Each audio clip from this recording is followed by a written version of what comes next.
Hello friend, नमस्कार। मेरे भोजपुरी देहाती गीत के चैनल पर जितने बहन भाई अम्मा चाची लोग जुड़े हैं, मैं सभी के लिए मंगल कामना करती हूँ कि आप लोग स्वस्थ रहें, मस्त रहें, अपना ख्याल रखें। देखिए, बहुत एक प्यारा बन्ना गीत लेकर आई हूँ। शादी होते समय का ये गीत है, बहुत अच्छा है। आप लोग ज़रूर सुनिएगा और अपना ढेर सारा प्यार दुलार दीजिएगा।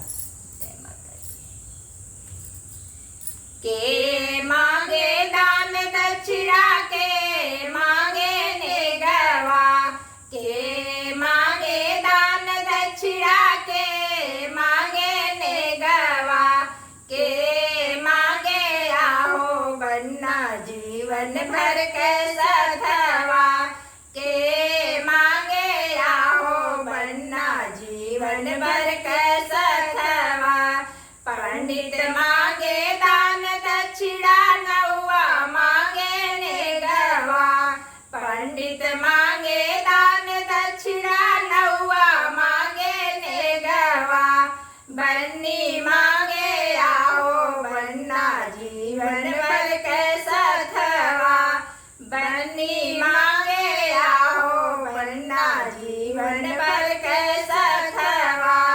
के मांगे पीली धोती, के मांगे साड़िया, के मांगे पीली धोती, के मांगे साड़िया, के मांगे आओ बन्ना मांगी के सिंदूरवा, के मांगे आओ बन्ना मांगी के सिंदूरवा।